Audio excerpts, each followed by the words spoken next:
Another hefty boy for you today. This is the crossrc UT4 Pro Tiger Shark, or Shark, depending on what you read.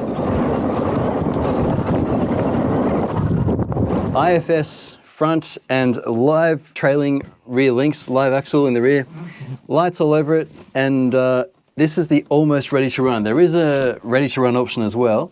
I got the ARTR because I just thought it might be nice to stick my own electronics in it. Now, crossrc electronics are actually very good, and the EMO X5 series is now up to version 5. This is version 1, the original, but the shifting servos in here for the diff locks front and rear and for the 2-speed, it's the S00114 something, whatever it is from crossrc. It's a waterproof 7.4 volt servo and absolutely adequate. And their steering servos are quite good too. I like the radio system. They usually use the Dumbo RC variant. So the stock RTR stuff from crossrc is actually quite good these days. But for my UT4 Pro, I stuck my own stuff in, and I can't wait to show you the machine. Here it is. Let's take a close look at it. All right, now just for some size comparison here, this is the Vanquish Optic, awaiting its upgrade because I've got a few things coming for it. This is the difference in a 1/10 scale versus the 1/7 scale. And I guess the other thing to compare it to is their 8th scale, the EMO X. We just looked at one of them. This is their 8th scale EMO X versus the 7th scale UT4 Pro. So you can see there is a difference in wheelbase here. I guess 1/7 is actually about right, honestly. Actually, you know what? I'll show you one more. Just if you're wondering about the SCX6. Now, once you get 6th and 5th scale, you're talking big cars. The SCX6's wheelbase is actually not a lot longer than the Cross here. So that's actually interesting. They're not that different in size. But I think Cross has got the scale right. Gosh, this thing's heavy. All right. So that's the SCX6. It came with a bunch of extra stuff. Here it all is. Haven't checked what's on the USB stick yet, but if it's anything like the NT4 video, oh, I've lost it. It's behind me somewhere. See if you can see it. It's a MOG thing with a, oh, it's down there. That came with a USB stick with a very entertaining video on it. Came with a full set of tools, which I actually use regularly. I've got several crossrcs. The EMO X ones came with this as well. I love that they include this because it keeps me up to date in tools. It's really nice. So there's a box wrench. Because these are the same size wheels as what's on the SCX6, they give you a larger wrench just for the nuts. It's actually very nice as well. A strap for whatever radio you decide to use, and an extension cable to get to the battery box if you need it. So that was good. Oh, and some really handy manuals and stuff. Now, while I'm talking, I'll have been playing a fast-forwarded version of the build. I went through a motor selection with this thing. I tried a few different things. Yeah, I went through a few choices with what motor system or what power system to include, and I ended up settling on the HOBBYWING 8 IGHT, and I've got the manual for it here. I'll bring it out just to tell you. It's the size of it's a 42mm can, so it's the same size as the big racing motors, like the 42 whatevers, typically 4274. And the gearing in this thing is designed so that it'll take a large pinion on a 42 can, and the typical motors that we use in 1/10 scale are 36mm cans, right? And so when the motor's sitting against the transmission, there is not a lot of room for a 42 and for the pinion to reach the spur. So I ended up having to gear this thing higher than I wanted to. It's running a 17-tooth pinion. That's the smallest pinion I could get on this HOBBYWING 8, which is a what is it, a 2300? Yeah, 2300 kV 42 can. So it's geared higher than it should be, which means we should be expecting, I don't know, mid 20 kn/h for first gear and around 60 kn/h for second gear. While this thing can crawl, and it's got FOC, and it probably will crawl better on 2S, it can take up to 4S. We're only going to run 3S because of the gearing. Otherwise, the 8 is basically programming. It was just like the 3600 Pro, so I like that about the motor. I haven't used it yet except to test that everything's working, but it works just like the Fusion Pro, which is good. So you still have all the standard stuff. These are the settings you get in the HOBBYWING 8. I like this system.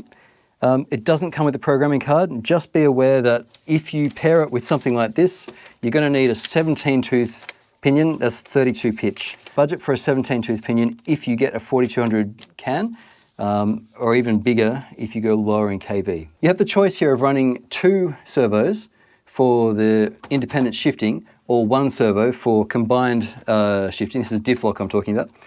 I decided to go with just 1.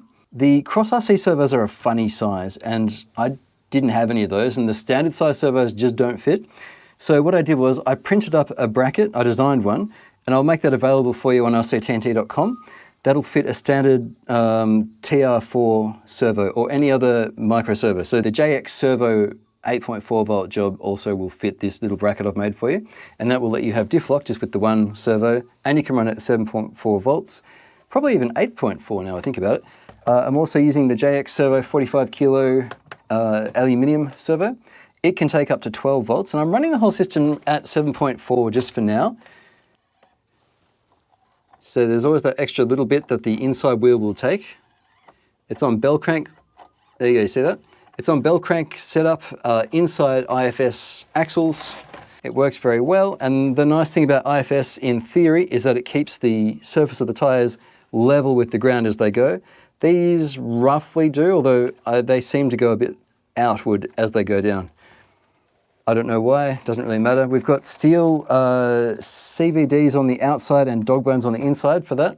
And these are your standard live rear axle setup from crossrc with an alloy cap on the diff. Lovely big trailing arm suspension with a one other mount point for the shock if you want it, at the bottom and on the top, so you can adjust what you want, or even add a second longer one out there if you like. The battery box is right behind it. The side comes off by just pressing the tab down and pulling it out, and it's on a retention strap. It also comes with the same thing on the other side, just without the cable. Now, I've got a Z 6 amp 3S battery to go in there. I haven't even tested if it fits, and I have a bad feeling it may not actually. I'll pull the battery thing out and we'll just see. Ooh, it's close. So the good news is the electronics are underneath this polycarbonate cover here. I'm just going to see if we can pull the battery out through the hole. Being able to remove the plug entirely from the box could be helpful. So it's now out completely. Let's put the battery in and see what happens now. Does it fit? Oh, it's close. What I'm looking for is a hard case 3S. Will it fit? It should do. You'd hope it would, because hard cases in 3S are all about the same. Oh, it's a squeeze and a half, this. It split the box. Didn't break it, but it split it. So unfortunately, a hard case doesn't fit. This is a hard case though, so if you're going to need a battery to run with, budget for a soft case, I guess. I'm just going to drop a 2200 in. These are 50C, and I use these in a lot of stuff. I like them a lot. So I'll just get that charged up, and then we're going to get this thing running. The interior is very complete. Now, if you pay a little bit more, you can get a spare wheel for the back and a driver for the front, like a driver figure. I decided not to, and really the only thing you're ever going to need to do is to pull this battery hatch off. Everything else is completely done. But it's actually quite easy to get to underneath. You can pull the top off for 4 screws, you can pull that off with 4 screws, 2 there and 2 in front of the lights. You've got working front lights, you've got a working light bar and a working rear light bar. These are all switchable on the radio. And I went with a GT5 because I happen to have a spare BS6 that it comes with. That's the receiver, 6 channel. That lets me have first and second speed, diff lock locked and unlocked, and slow, neutral and fast. So I've set that up. Steering, we've got lights, and the one thing that the HOBBYWING 8 has is an adjustable drag brake, which is great.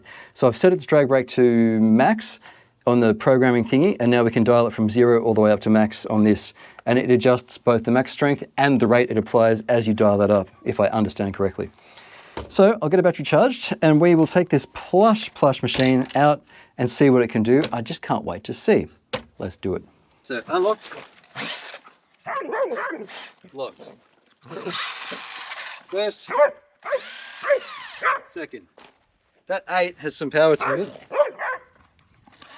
We're in first gear. Just heading down to the track.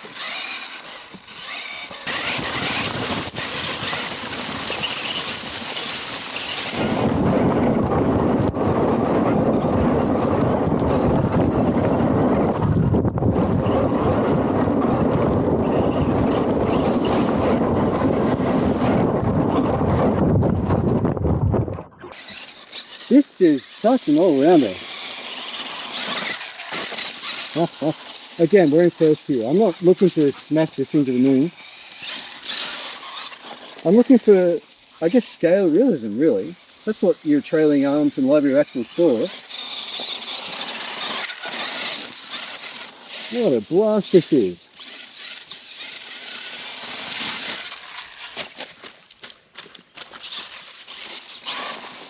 I'm not having any issues with it. And again, we're unlocked here. Humongous tires, fairly high center of gravity, big clutch suspension. Tell me this isn't fun, man. Now we're in first. I don't think you even need second. Here's second there. Oof. I don't think it went second in my one-hand driving either. I'm holding the camera here. You'll notice counter-rotating shafts as well, which is good.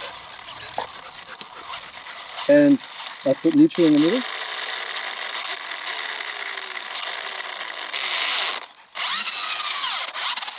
That's second and first. What a car.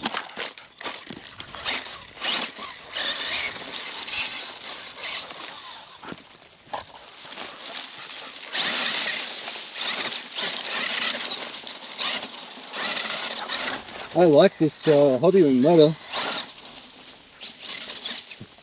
I really like it. I love on the GT5 that with this dial here, I can turn drag brake right up and right down. It's very cool. Very cool indeed. What a great car this is, eh? I paid $870 delivered, including tax from ARTR for this. I did need to drill a couple of holes just to fit the high and low servo, same deal, because it's designed for crossrc's weird somewhat mini servo, but it works just fine. Drill a couple of holes, piece of cake.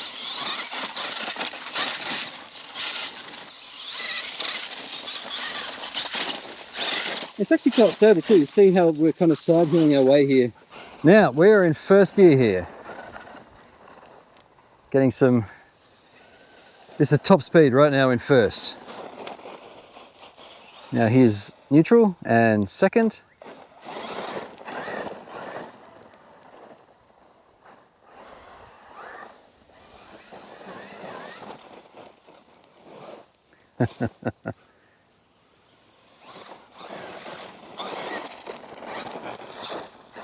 I haven't got a gyro enabled. There is actually a gyro in the system. I'm not using it. We're using the FlySky BS6 radio, and I believe our diffs are unlocked at the moment. I've just locked them just to make sure. Yeah, that's right, unlocked.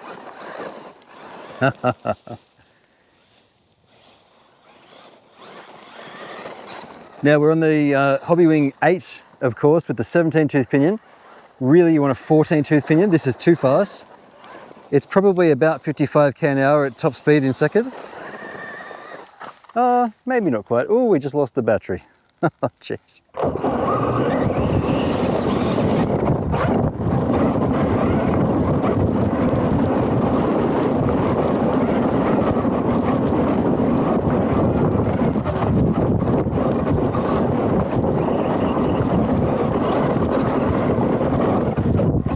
Well, it took a little bit of searching, but I found it.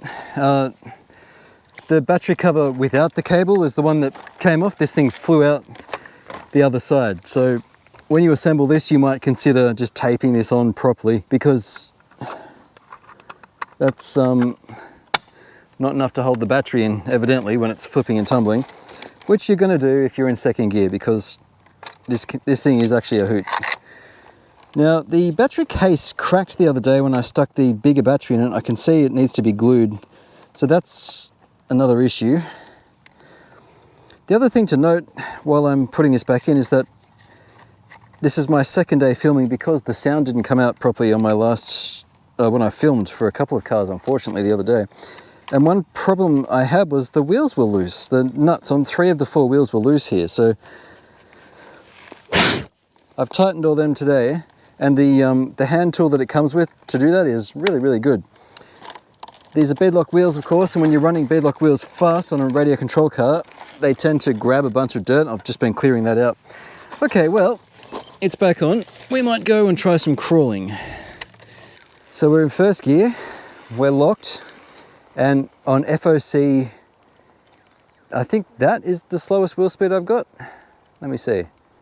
Yeah, there you go. So even with an oversized pinion, FOC delivers because it doesn't require you to finesse with your finger on the trigger. It pulses each pole in the motor as it should, just enough to get it turning without going too fast. So that's really good. Now I think we might be unlocked here looking at it. Now we're locked, yeah, and we lost the steering straight away. So I've just locked. Now I said crawling, we're kind of brush bashing here. But the reason I've chosen brush bashing instead of rock crawling is that that's more really what this car is all about. It certainly can crawl, and those lockers will certainly help you do that. But you're taking this thing out for some fun. It's not like for some faster fun, I imagine. It's not a precision crawler. It was never going to be, being designed like this. And I think you'd be doing yourself a disservice. Let me turn the drag brake up, which I can do here, all the way up. Because this thing is really meant for fun out stuff like this, I reckon. All right, so drag brake is turned right up now, and you watch what happens. I'll turn it down halfway and all the way down, all the way up again, and it holds itself. It's pretty cool, eh?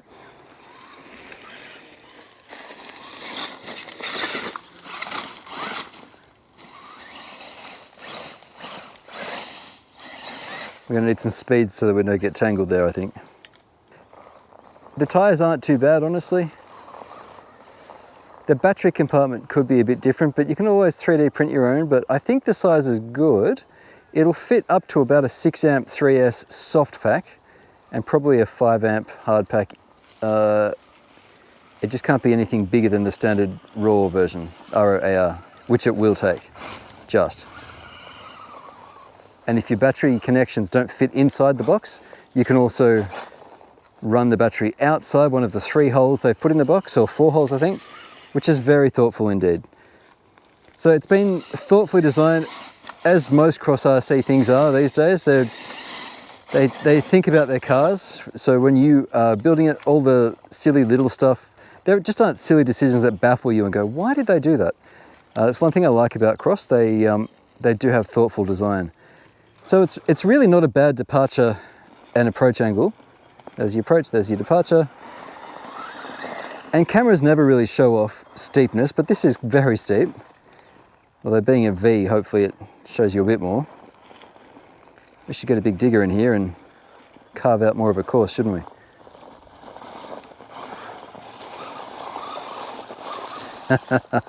Now I'm just punting around in first here. You don't need second, particularly with this 17 turn pinion. I'm kind of halfway between first and second with this gearing, honestly. And the boogie is absolutely still there if you want it. Like, it really is. So if you stick an 8 in from HOBBYWING, you're just not going to be low on power, you're just not. And 3S is actually a hoot. I think 2S would be good as well, because the way this gearing is, there'd still be enough punch. You just get longer runtime, which is nice. Now I've done something wrong with these headlights. They should be lit up right now and they're not, but that's a me problem because they did work in testing.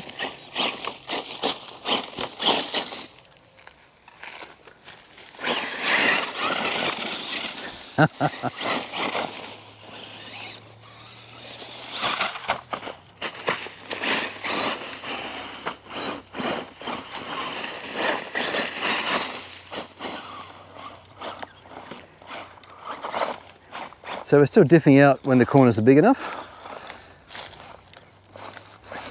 but I don't think you're going to mind terribly because the car's not really made for extreme crawling anyway. And you can always power out where your typical crawler just can't do that quite so much, because these wheels, remember, are epic. Same size wheel as what's on the SCX6, smaller tires.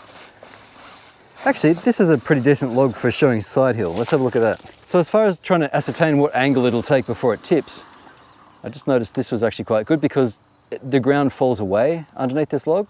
So both tires are on, there we go.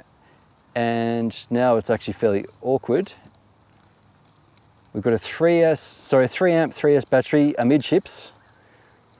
The back right wheel isn't even on the ground. That's a pretty decent angle. I'm going to steer into it to make it even steeper. That's about the tipping angle, and I would put that at about 45 degrees. Let's have a quick squiz. 53 degrees.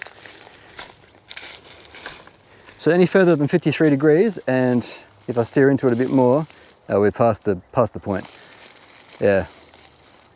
That's not bad. There you go. That's at about the angle it'll go. So she's quite a stable little beastie. I'm very happy to report. This is a silly and fun car. It's actually not the kind of thing I would have purchased if I wasn't doing RC-TNT. But one of the benefits of doing this channel, one of the privileges, is that I get exposed to all sorts of cars that I never would have actually played with before. And that is fabulous.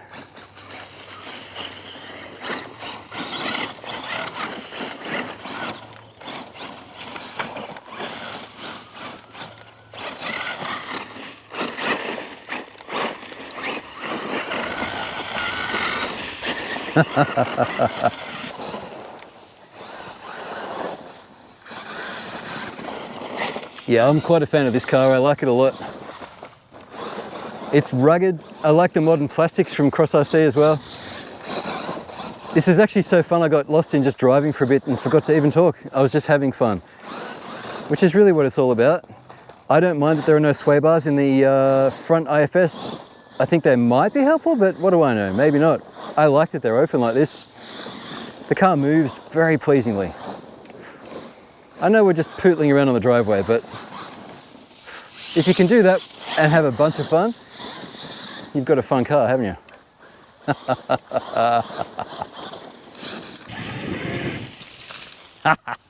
Just before I put this away, one last thing I noticed driving back to my office was these are loose again. They're still good, but this has come loose, and I cranked down hard on these nuts like I really did. So both fronts are loose and both rears are still stiff. Just letting you know. But she's working beautifully otherwise. These can be tightened or loosened, of course, too. I like the ARTR because I could put my own radio and my own servos in. You'll find a link to everything in the description below. This is another example of just how crossrc have changed over the last couple of years. The Emo X series, the Emo X5 looks phenomenal. That's a brilliant platform. The Emo series is a great platform too. I'm building the XT4 as we speak. I just need to get the body done. Now that it's summer, I can paint again. I mean, just the interior, everything about this. The modern crossrc have got their act together with plastics. It's really, really nice. Everything will go in the description below. I like this car. It's actually one of my favorite crossrc cars. I knew it would be as soon as I saw it. Well, it's summer in Australia, and of course my GoPros are overheating like nothing else. So this video is brought to you by my channel supporters. I'll put them on the screen now while I talk. Thank you so much, guys, for your support. These are the guys that pay 10 bucks a month, and I am very, very thankful for that.